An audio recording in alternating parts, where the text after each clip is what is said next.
Good afternoon, everybody. So you will notice immediately today that our illustrious leader, Sue, is not with us. I think she's battling with trying to be in two places at once, and therefore we've enlisted our board members to help us to present some of these webinars. So today we have got Simon Martin with us. He is our newest board member. He works at Sutton Community Academy, Academy Transformation Trust for Further Education, and he's been on our policy forum for quite some time, and he's going to host the webinar today. And I've got Jackie Bradley here, who is the lead at Thurrock, and therefore she's responsible for safeguarding and prevent at Thurrock, and she has been leading on our safeguarding and prevent strand. She's got many years of safeguarding experience, so she's well qualified to lead the strand for us. And then we've also got Jill from Essex, who's joining us a bit later to talk through a case study. Jackie, if you could just pop us onto the housekeeping slide quickly. Right, I'm going to talk through this very quickly. If you're having any issues hearing us, you can potentially dial in via phone, which should be on the invitation you got. It's better to do it via audio on here, but if you can't hear me, you probably can't hear that instruction anyway. If you can't see us, then potentially if you've downloaded the software, there's a little flower daisy symbol. If you click on that, it might pull things up. And if you can see a menu where you need to ask us questions during the webinar, there's a menu. If it's minimized, there may be a little orange arrow that you can click on, and that would maximize it. So if you do have any questions, throw those over to me and I will see if I can hand them to the panel as we go. So I shall hand you over to Simon now. He'll tell you a little bit about the project. Thank you. Thank you, Charlie, and good afternoon to all. Thank you for joining us for this Safeguarding and Prevent webinar, and a very warm welcome to you. My name's Simon Martin, as Charlie said, and I'll be hosting the session with Charlie. I'm on the steering group for the Digital ACE project, which is essentially a digital development program for adult and community education providers. It's being undertaken as a joint collaboration between HOLEX and the UFI VOC Tech Trust. And those organisations have been working very hard together to develop the programme to support adult and community learning providers to develop their own digital and online learning capability. To that end, there's a programme of planned webinars, of which this is the second. Last week was the first on developing an overarching digital provider policy as a logical starting point for digital learning, and further webinars in the series will cover materials and resources, quality assurance, supporting low-skilled workers, and underpinning technology. However, they will be available as recordings if you're unable to access at the time of transmission, so please do see them that way if you can't join us when they're being transmitted. And also all resources and links that are associated with the webinars will be uploaded to the HOLEX website.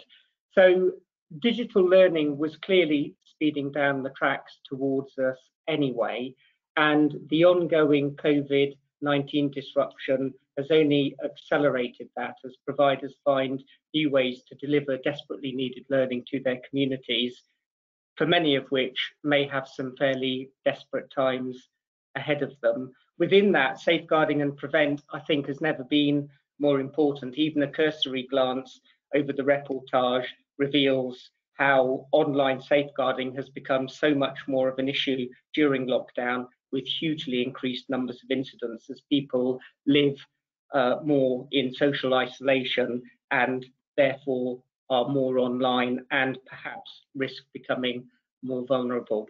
So without further ado, I'm delighted to hand over to Jackie and very much look forward to what she has to share with us. Thank you, Jackie. Thanks, Simon, and good afternoon, everyone. So as Simon mentioned, this strand is one of the 6 that form the full project. We're focusing today on safeguarding and prevent in an online model. We felt that this should come quite high up in the order of the webinars, as keeping everyone safe in the new blended or online model of delivery is obviously a requirement, and you'll need to consider safeguarding alongside all of your other considerations when you're developing your infrastructure and your curriculum and thinking about the quality of your provision online, and particularly when you're thinking about supporting vulnerable learners. So it's essential that safeguarding and prevent practices remain secure, and for many of us that means providing staff and learners and stakeholders with new information as they continue to work with a digital model of delivery.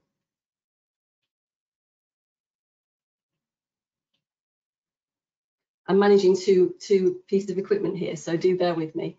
Okay, so today's webinar is designed to provide you with an overview of the Safeguarding and Prevent guidance documents, which will be shared shortly after the webinar. We'll be expanding on some key points, and we'll be referencing examples of good practice from the sector that are contained within the document. There'll be a case study shared by Jill Newton from ACL Essex, and she'll be sharing how they approached this topic, and it will bring the subject alive. And we'll summarise finally with some top tips for you to refer to when you're thinking about your own approach. The webinar is a taster of what's covered in more depth in the guidance.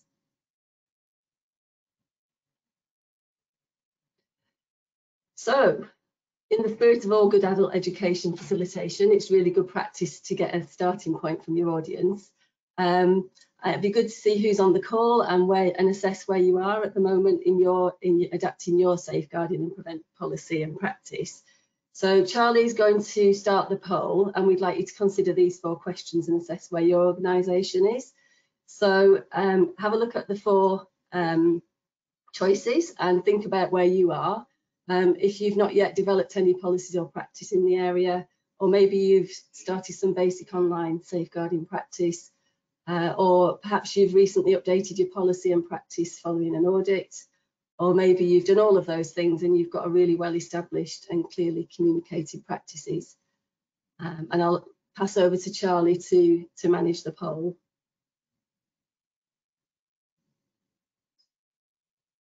Hi all, sorry. Okay, so if anyone's not yet voted, could you vote now? We've got 70% of you have voted.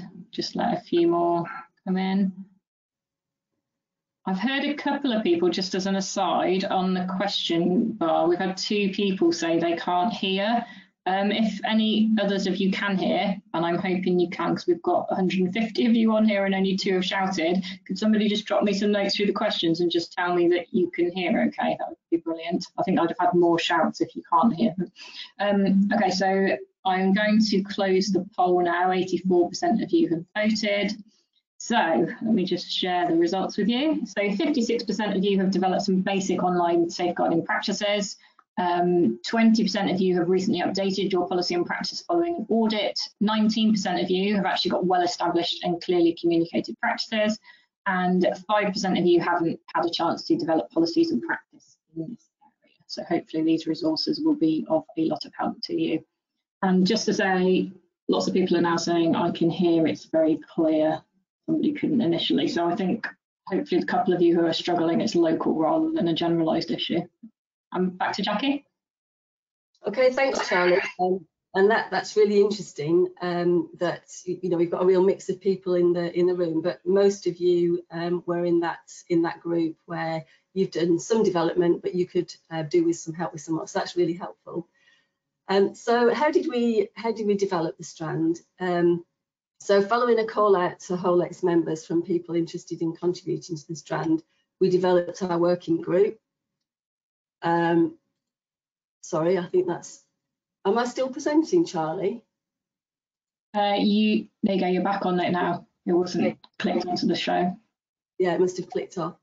So there were 10 of us who got involved, and that was including designated safeguarding leads, safeguarding officers, service managers, quality leads, and we also had the Eastern Region Department for Education Prevent Coordinator for further education and higher education. So we had a real eclectic mix, and it was really helpful to have the point of view from different parts of the organisation. We were very efficient with our time, starting at the beginning of August and finishing the document by the beginning of September. We met 3 times as a group, and then we had 2 small working groups that looked at specific elements, which I'll explain a little bit later. And the HOLEX steering group had helpfully provided a template which made it really helpful to quickly establish the scope of the document. And then we shared our approaches, our materials and our experiences, and finally edited the document down to its final form. The document includes practical examples of how to evaluate your current approach and put in implementation plans, and it gives examples of how other services have adapted their safeguarding practice to an online situation. The document also includes case studies and materials that can be adapted to your unique situation and links to online materials.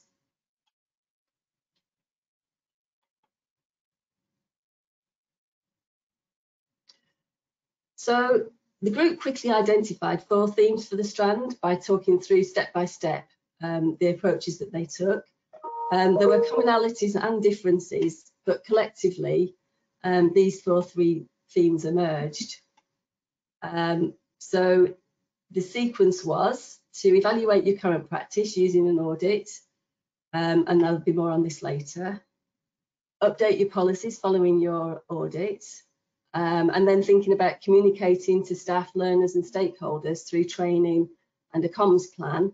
And then most importantly, all the work on keeping your learners safe online by making sure that they can access safeguarding and prevent support and information as easily in an online classroom as they can in a face-to-face situation. I think this was the area that we spent the most time considering, and we acknowledge that it's an evolving picture, and I think our practice will develop as we get better at working in an online world, but we've provided some starting points for you to consider.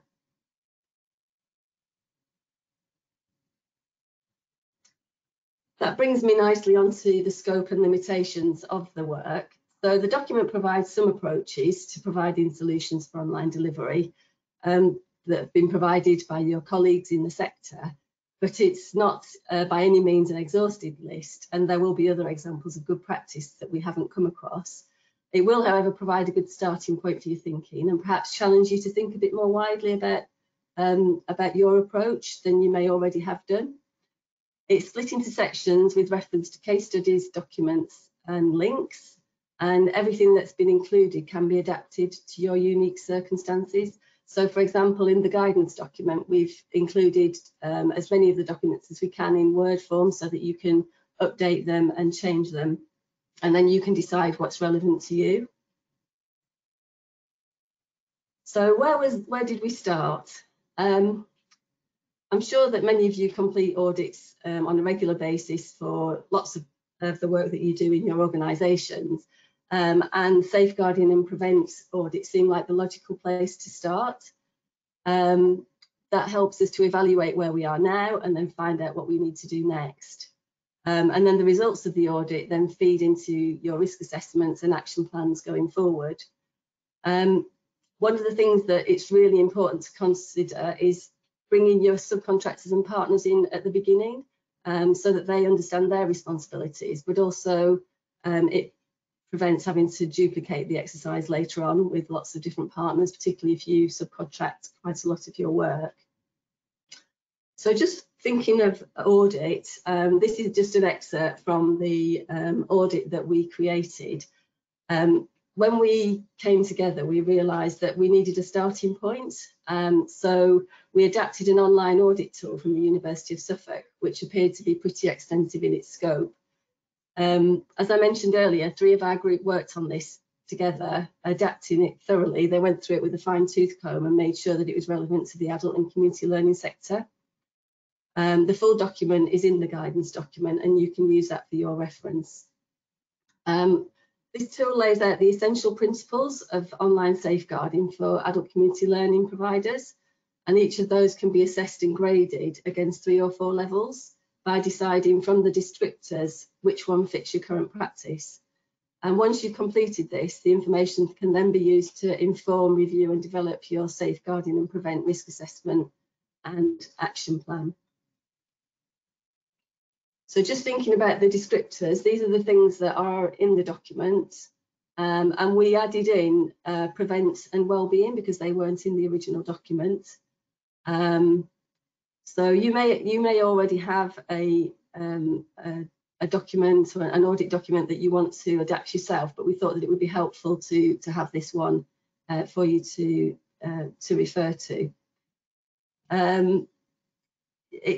It was important that we included Prevent, and you may want to use a separate Prevent audit, but it's really important that it is considered, particularly with the increased risk of online radicalisation.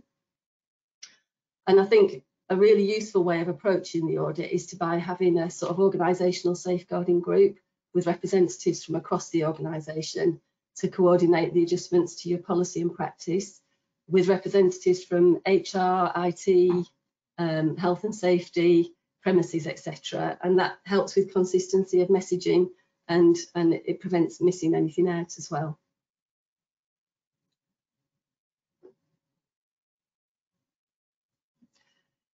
So thinking about policies, some of you may have seen the policy webinar last week with Karen, and there was a lot of information there about developing policies. So we won't talk about particularly writing policies, but these are the policies that you may want to review. So safeguarding and prevent, either by a full revision or by an addendum, and there is an example of an addendum in the document. Equality and diversity, particularly in relation to hate crime and how learners with protected characteristics could be at greater risk. Anti-bullying and harassment, especially in relation to online bullying and harassment, how they're tackled and how sanctions are brought into play. Data protection, specifically how you ensure data protection practices are compliant with legislation, where there may be some conflict between data protection and safeguarding. And learner charters and acceptable use policy, where you share your expectations of learners and their responsibilities when working in an online situation, and how they use your IT infrastructure, etc. So having thought about your practice, assessed where you think you need to develop, then it was important to make sure that you share that information with the wider organisation through training. So training for staff and governors should be updated as required to cover specific solutions for online situations. And many of us in the sector use off-the-shelf training for safeguarding and prevent, such as ETF and Safe and Equal. These can be adapted with your new online messages, with focus groups and briefings. At Thurrock, we've started recently to have a focus group following the online sessions, because we felt that you know, it's very easy to read through the material and you know, once a year look at this information and then forget about it. And the focus groups really help us to look at scenarios and think about how we would actually put the training into practice. And there's also an example from Southend in the guidance, where they had a virtual safeguarding surgery, where they turned the questions that came out of the sessions into FAQs for their intranet. The training was delivered by their safeguarding lead, their link governor for safeguarding, and their HR department, and it covered things like safeguarding, including online safety, mental health, prevent, and concerns about sharing DBS evidence. And then the most important thing, obviously, is to, when you've decided everything that you're going to do as an organisation, and you've told your governors and your advisory board and your staff, is to communicate the approaches to safeguarding and prevent online with your learners. And obviously, the things that you can do are through induction. A lot of organisations now use a standardised induction pack for their tutors, so that you get the consistent message across, and also that you give your tutors a little bit of help with the message that you want them to pass over. Learner handbook. At Thurrock a couple of years ago, we did, not a couple of years, only last year, we moved to a digital handbook because we've got our digital infrastructure in place.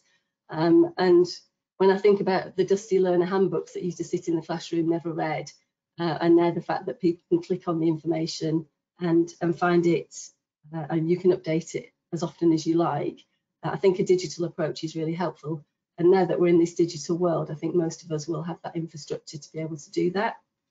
I think video messages are very impactful, and Jill's going to talk a little bit more about all of this area in depth in her case study. And then opportunities for learners to talk to staff about their circumstances reduced in an online classroom. So it's really important that we ensure that we provide opportunities for learners to self-refer to the safeguarding or pastoral team whilst in the online classroom. And tutor reinforcement is really important. When you think about the changes in the situation in the classroom, learners don't have those same opportunities to just talk to the tutor before or after the session, or maybe the learning support assistant, or maybe even pass the learning support team in the corridor and think, oh, I might go in and talk to them. So it's about how do we make sure they've got those opportunities. And as I say, Jill's going to talk a little bit more about that a little bit later. One of the things that we're trying at Thurrock is to have a help button for learners that sits on the online classroom. It links to a referral form that goes through to the safeguarding team or the pastoral team. It's also got access to all of our wraparound service, and it links to different elements of the support that learners can have. But it means that they can seek help independently during the lesson if they're feeling vulnerable. This works for Google Classrooms, which we use, but it could be adapted to any VLE with an interactive form.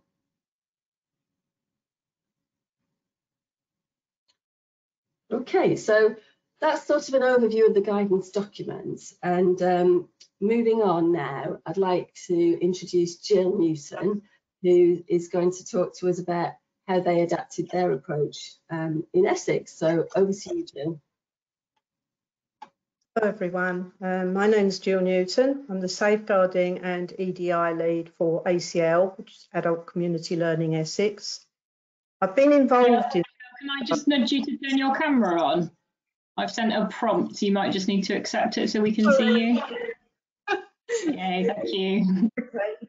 I'll start again. Hello everyone, my name is Jill Newton. I'm the Safeguarding and EDI lead for ACL, Adult Community Learning. I've been involved in safeguarding since 2002 when it first began, and I've been the safeguarding lead for ACL since 2015. Most of you that are involved in safeguarding will know that it's full of surprises. We never quite know what is going to happen, and some of the concerns that we have to deal with can be quite challenging. But I don't think anything quite meets up to the challenge of COVID and lockdown, not just for safeguarding, but for the whole service. Trying to get everything online delivery as quickly as we did was certainly a challenge. We managed to get 65% of our courses moved to online delivery. That's 466 courses, 3,611 learners, and we're quite proud of that achievement. Next slide, please, Jackie.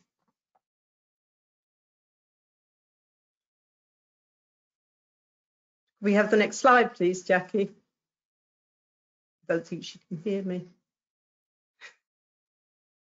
It's not showing? Could we? No, we've got the first slide up still. No, that's no, that's the middle of it. That's the one. No, that one. That's it. No, back one. First considerations, that's it, that's the next one. Otherwise, what I say won't make any sense at all. Okay, so in changing to online delivery, we had to ask ourselves some questions. The first one was what platforms were safe to use? There was some bad press at the time about Zoom. I don't know if any of you have heard about Zoom bombing and internet trolls and hackers who were able to enter people's meetings. We wanted to ensure that what we used was safe, so we went with Big Blue Button, which is a web conferencing system designed for online learning. We already had this operating through our VLE. We also gave an alternative for tutors, which was Teams, so that they had a choice. Most of our tutors needed training to use these platforms. Some of them were experienced, but a lot weren't. So a huge amount of time was spent mainly by our learning technologies manager, providing this to support with the delivery. As well as the technical training needed, we needed to advise tutors on the safeguarding elements of online delivery, such as safe online practice, keeping professional boundaries, concerning behaviour to watch out for. So to pass information on to our tutors quickly, we used a weekly newsletter that was sent out by email. We were aware that our policies needed changing. The safeguarding policies both needed adjusting to the changes that were in place. So I put together a COVID-19 appendix, which was sent out to all staff. We were concerned about both the mental well-being of staff and of learners, so we included this in our weekly newsletters. We provided links to sites such as Mind and the NHS, where there were some really useful tips on coping with anxiety and keeping yourself safe through COVID. Next slide, please, Jackie. So were we missing anything at the start of lockdown? I'd just put together a safeguarding audit document and I'd just carried out the audit on all our processes and systems. The point to identify any gaps. An audit's a really great way to do this, and the actions that I identified fed into our prevent and safeguarding strategy and risk assessment. You'll all have one of these as it's a statutory requirement, although you might call it something slightly different. When we talked about this in the HOLEX group, I realised that although mine had included online safety, it was not in enough detail for what we needed now. So I suggested that we put one together that was. So as Jackie said, a small group of us did this and the finished version is in the pack. One thing we quickly flagged up, which was fairly obvious, I suppose, was that our online web filtering was no longer effective as learners were at home using their own equipment. So we needed to really ensure that we gave out information that kept people as safe as possible. Our Learning Technologies Manager had put together a netiquette, which is a list of rules for online. That was sent out. Newsletters included things such as privacy online, safeguarding ourselves and others. One of the safeguarding newsletters contained a link to NetAware, which is a site run by O2 and the NSPCC. It tells you which apps and games are safe and what the risks are when using them. That wasn't just useful for our learners, but also those that have families as well and were worried about the children playing games. More recently, we've used Microsoft Sway to produce two presentations, one for tutors and one for learners. About returning to centres. These are really easy to read, attractive but short presentations that can be sent out to people, and you'll see the start of one of them on the screen now. We also, I forgot to mention, have a learner area on our VLE for keeping safe online, so we haven't forgotten our learners. We've put information on there for them as well. Okay, next slide, please, Jackie.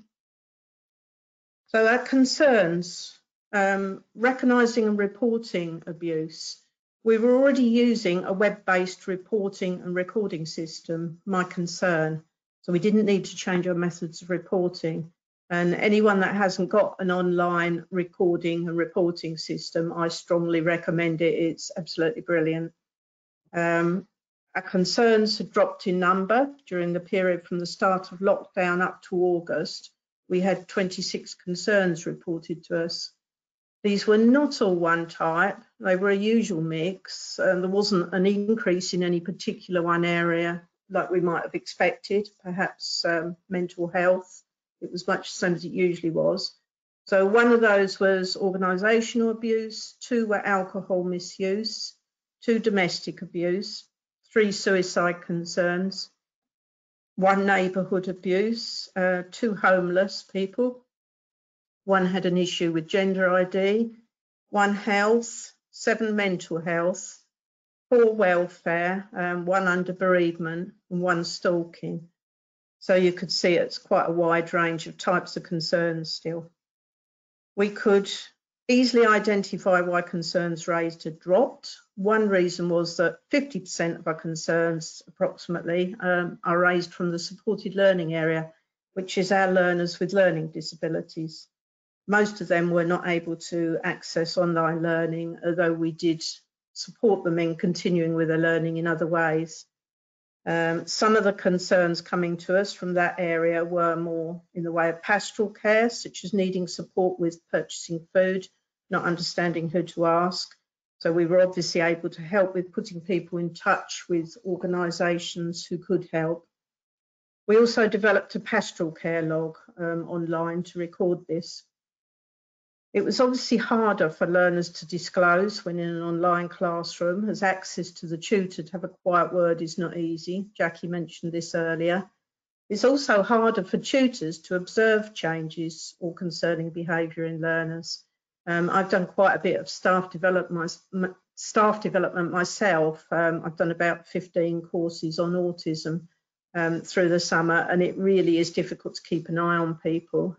If their camera can't be on for some reason, you don't even know whether they're there or not.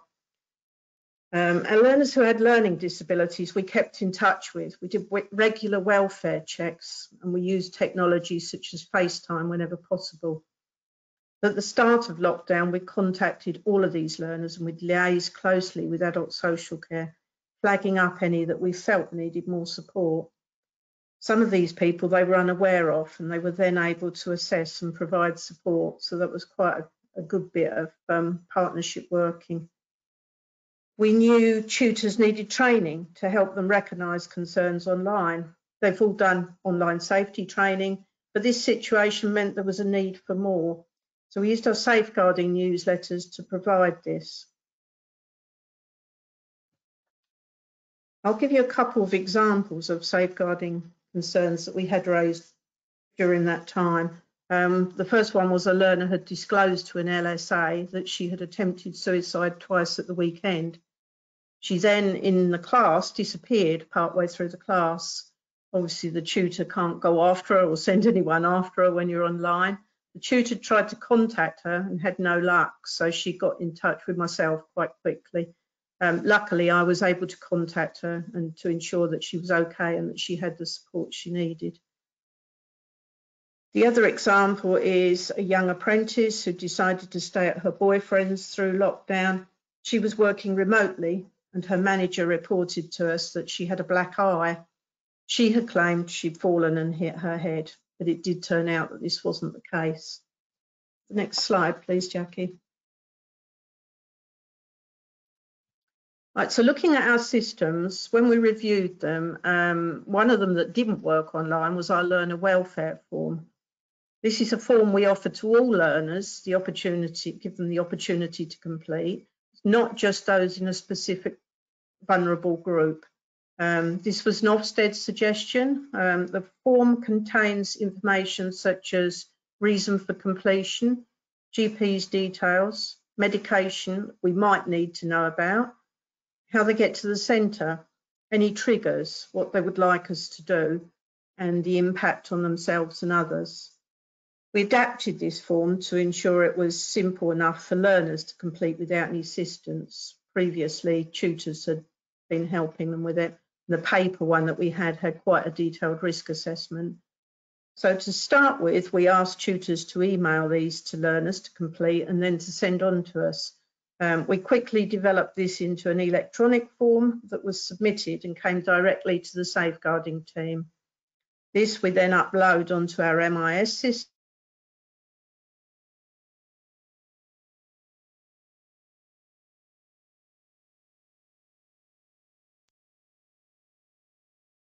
Jackie, I'm not sure whether Jill's just... And the details are visible on the tutor's e-register.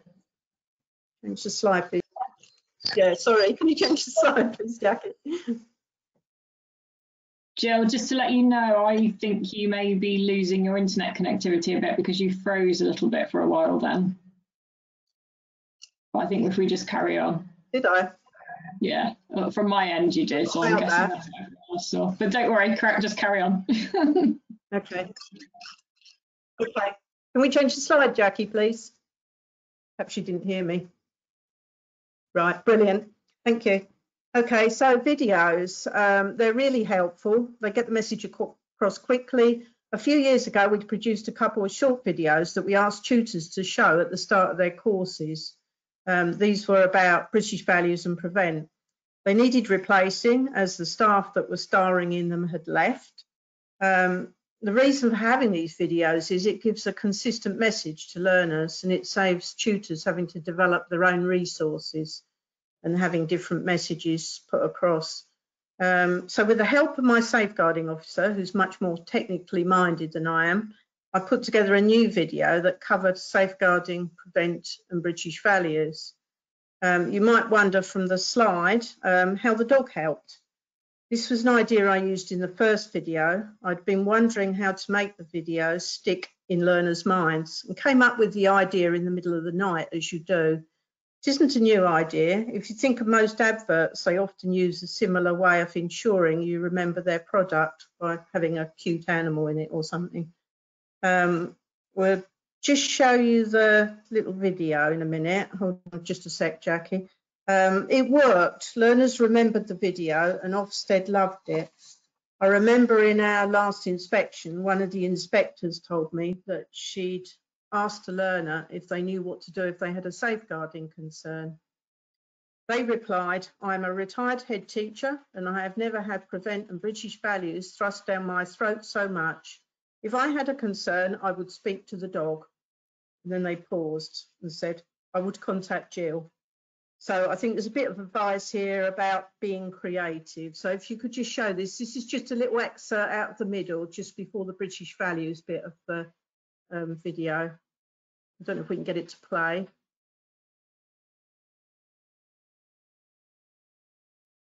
No, it's not doing anything my end. Some of you may remember me introducing Ember from our last video, when I told you that Ember is a rescue dog and she came from Spain. When I first got her, I was asked, why get a dog from Spain? We've got plenty of our own. Dogs don't treat her any differently because she comes from Spain, so why should people think she's less deserving of a home? We can remember this when we think of what the British values are and how we apply them to our lives.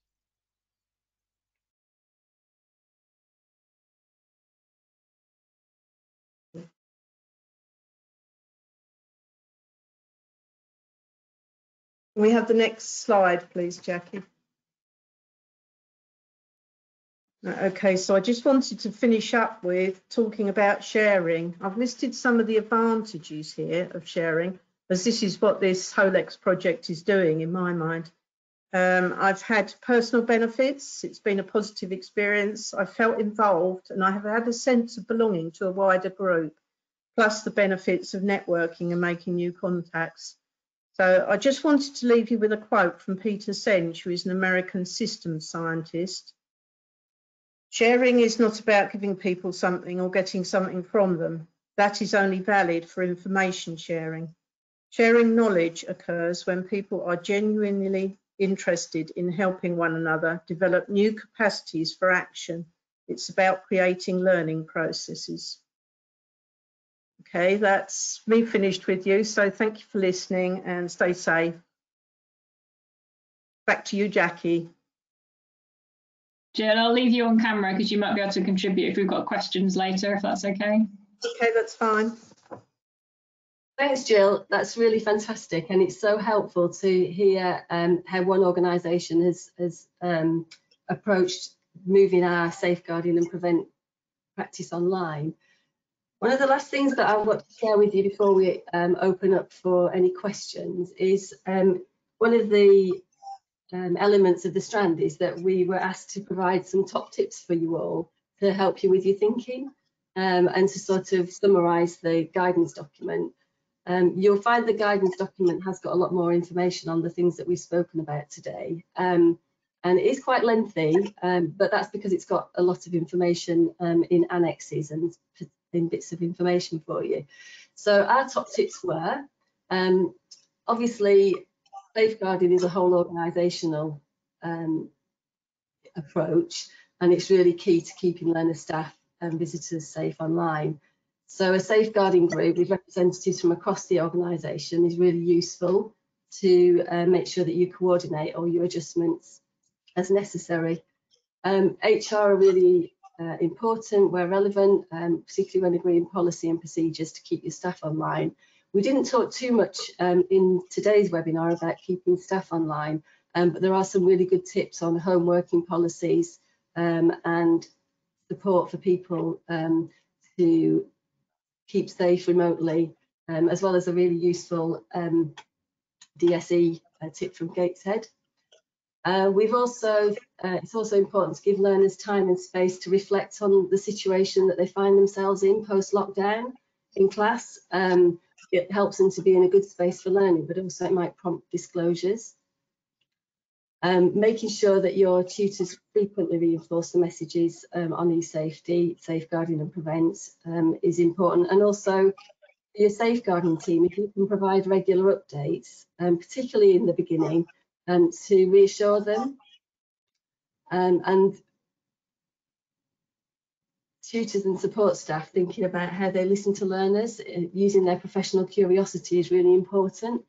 And you know, you've got that gut instinct when you think that something isn't quite right. So when you think that they're not right, then please make sure you do encourage your tutors to pass a concern over to your welfare team or your safeguarding team. I think every single person who's on the call who is involved in safeguarding would much prefer if somebody passed on a concern rather than let something go without being supported. Thinking about communicating the messages to learners in as many ways as you can, providing learners with opportunities to talk to someone confidentially, such as through tutors staying logged on, or signposting learners to pastoral or safeguarding teams, or providing them with ways to self-refer whilst they're in the classroom. Providing regular updates to staff on local information, such as scamming, local radicalisation threats, online fraud, online grooming, gaming, etc. In our group, we did spend quite a bit of time in a sort of separate small working group thinking about the things that will present themselves more in an online situation, and the guidance document does have a little bit more information on that for you. And then providing opportunities for learners to engage with staff whilst they're working remotely. Obviously, they've got their classroom situation, but those opportunities for meeting somebody in the corridor or socially chatting with their fellow learners, etc., don't happen in the online world. So maybe having an open virtual room or welfare calls or an online welfare form for self-referrals are good ideas. And then finally, obviously, it's really important, it's part of our safeguarding duty to make sure that we keep our staff safe online as well. So providing mentoring support and guidance on home or lone working is important. I think one of the things that we've introduced at Thurrock is mental health first aiders for both learners and staff. And it's just nice for staff to be able to just go and talk to somebody about how they're feeling, and then they can be signposted to other support if they need it. So that concludes the sort of information on the guidance document. This is just a slide that shows you some of the resources that are included. And then there's also lots of references to online links and information that your colleagues have provided in document form. And the most important thing is to thank everybody who was involved in the working group. And as Jill said, it was such a really sort of fabulous experience sharing information, and it really helped us all to look deeply at what we were doing around online safeguarding and think about our own practice in our own organisations, but then to contribute to something that hopefully will help the sector. We really enjoyed, and we actually didn't want to stop meeting. There were suggestions that maybe this kind of forum is a good way for doing really practical things within HOLEX and in the sector going forward. So it's over to you now. Has anybody got any questions? Charlie, have any questions come through on the chat? So I've sent a few, I think, to Simon, but if Simon can't read them, I can read them out. And I think Simon's got a list of some advanced questions as well. I've got a few questions that have, I think I've got the right ones here. Tell me if I'm off beam with this, Charlie. A question from Heather Pawley, who is interested to know what platform you use to create the electronic form. Okay, I can tell you. Oh, sorry, that came in whilst Jill was on, so I don't know if there's a question for Jill. Okay. Yeah. Or maybe it didn't. I might be making that up. It came in at 3:35. Well, I can say what we do at Thurrock, and then Jill might be able to say what she does at Essex, then you'll get a double whammy for the question. So at Thurrock we use Google Forms, and they're really helpful because you can ask really all sorts of different questions, and then it feeds into a spreadsheet that then collates the information. And we found that really useful because then we've got a record of all of the information. We don't have to manually upload that, so that's really useful. Yeah, so Heather's just clarified it was in response to Jill's presentation. It was about the SG welfare form she was asking. Jill, can you shed any light? Sorry, Jill, you're muted.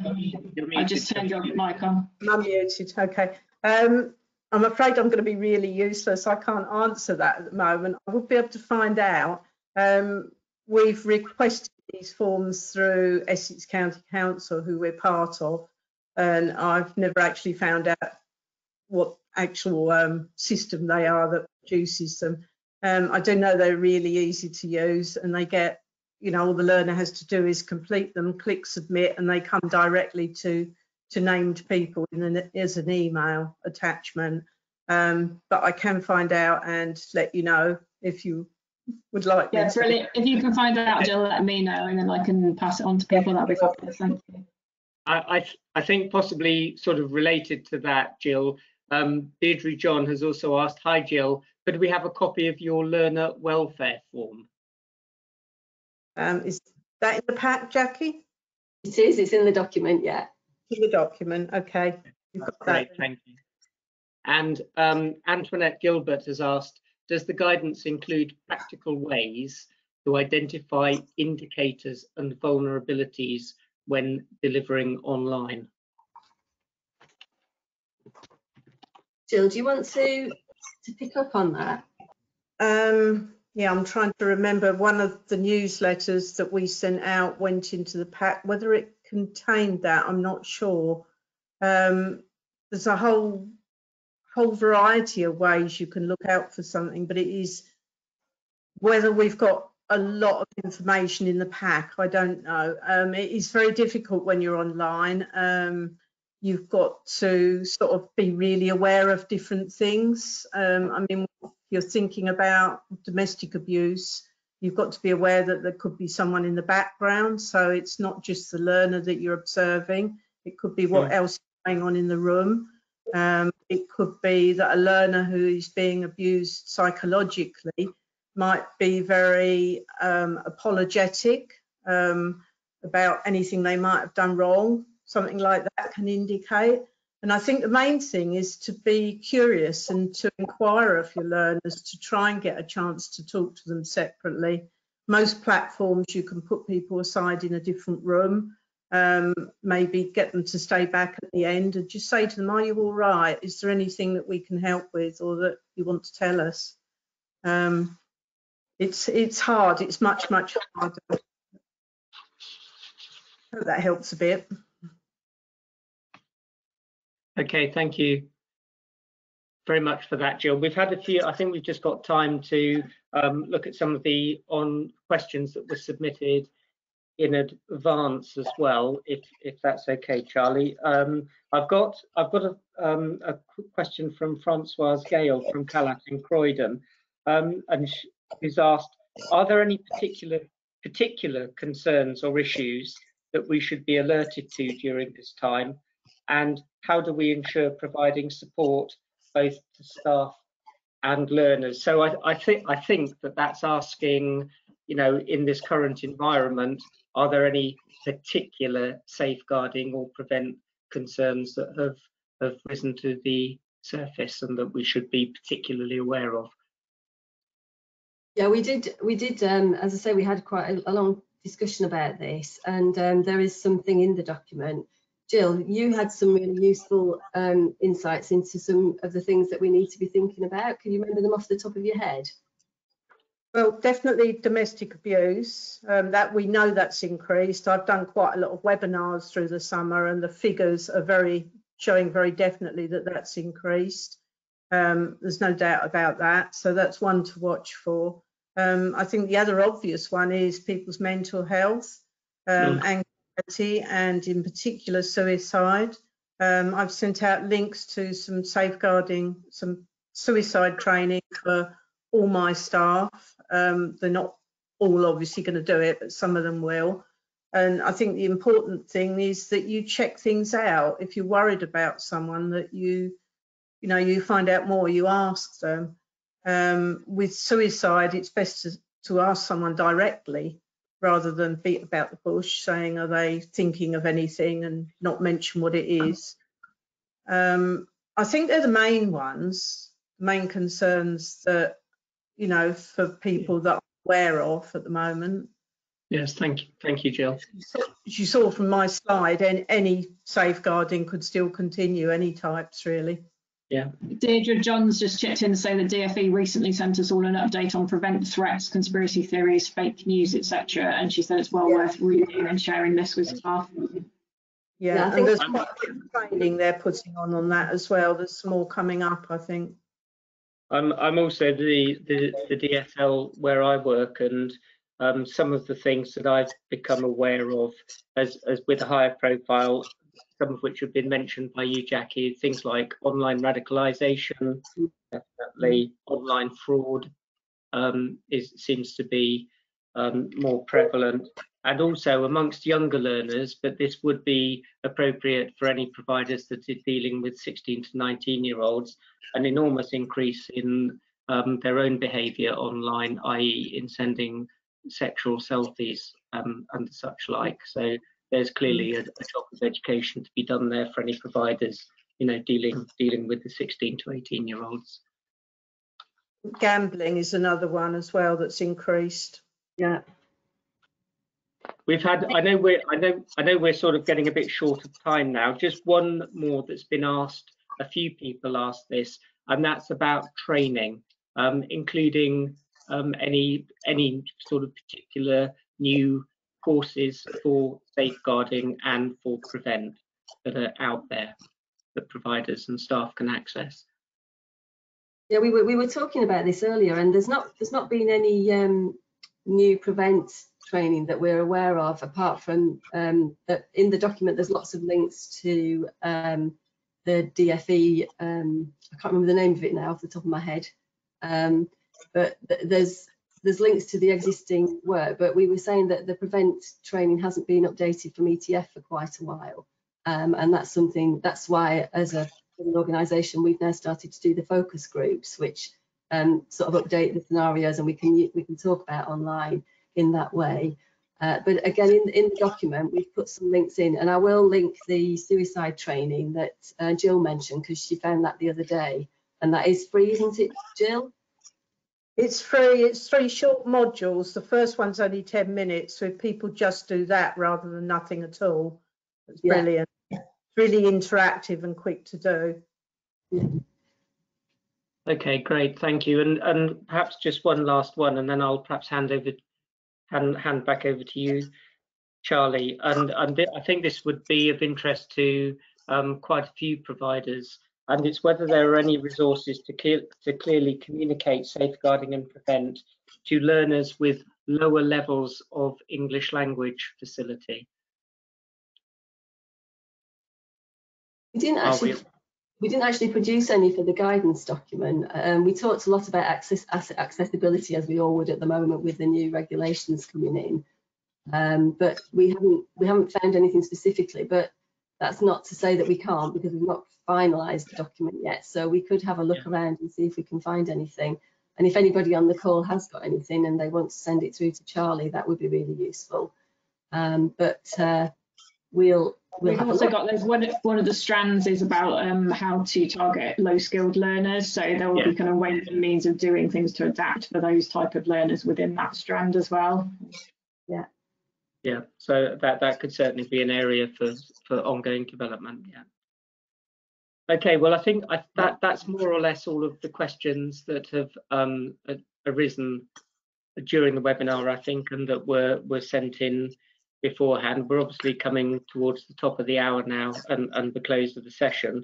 I'd like to say again, thank you very much to Jackie and Jill for a very thought-provoking session and for setting out some markers really for how to proceed in a new and rapidly changing environment. And I don't think that's going to change for the foreseeable future. So I think we're going to continue to be challenged by developments over the winter for sure, and maybe beyond, but we'll see.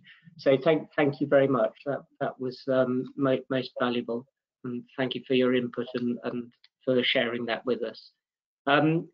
Charlie, I'm going to hand back over to you now, if that's okay, to close down and just to talk to the participants about the evaluation and so on. Yeah, lovely. Thank you, Simon. Jackie, did you want to add any closing words at all, or are you done? I think today's webinar is really about setting the scene, and I'd really urge you to have a look at the guidance document because it builds on what we've said today. So I hope you enjoy it, and as I say, we all enjoyed being part of this project, and I'm certainly looking forward to the other webinars. Brilliant, thank you. So then all the resources from this webinar will be available on our website, and I will email them out both to the main e-group and to anyone who's signed up who doesn't seem to be on our e-groups.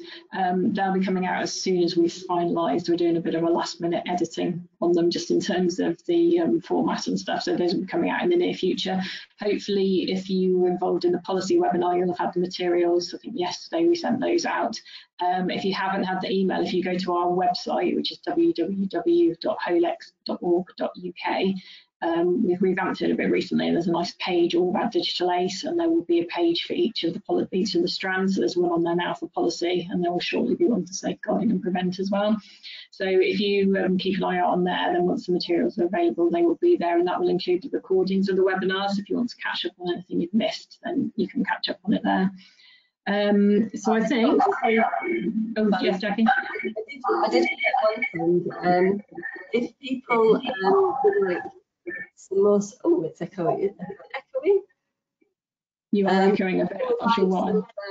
Some more support. There is going to be a prospectus with some training through the project, and there'll be some safeguarding elements on that. And also for anybody who wants to have more of an in-depth look at your safeguarding practice, then there'll be an opportunity to do that as well through the project. And that would be a case of sort of going through with one of the digital advisors about how you're currently working, and if you want some sort of more in-depth support and advice, and maybe some support with your senior leadership or your governing body about implementing your online safeguarding, then that'll be available as well.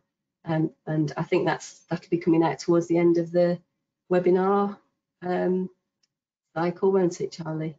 I'm not sure when we're releasing it. We're working on the prospectus at the moment, so it is a work in progress, but it's getting close to being finalised. As soon as we've worked out, finalised the sessions and who's doing each of them, and we've worked out how to get you booked onto it, then we'll send out links so you can get people booked onto it. I think there'll be something like 30 to 40 individual training sessions, or within each of the 6 strands, there'll be, I don't know, between 3 and 10 sessions, but for each strand with different specific areas that we can cover in more detail in what I think will probably be a 90-minute training session, which you can sign yourselves or your staff up to.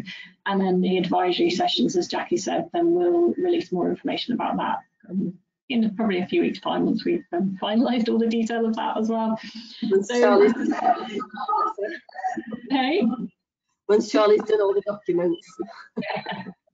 Yeah, no, it's all a work in progress, but it's great. We're being agile so we can adapt as we go. Right, so I make it just coming up for 4 o'clock. So thank you all for attending. We've had about 160 of you on the webinar today, which is amazing. Thank you guys for presenting and Simon for hosting. Once you close out of this, or when I close it down, you'll get a feedback link. If you could all fill that in, it'd be brilliant. And if you just remember to read the rubric, that 1 is the worst score you can give us and 5 is the best score you can give us. So choose appropriately and don't do it the wrong way around, which somebody did on one of the other ones. So thanks ever so much all, and we'll see you soon. Take care. Thank you. Bye.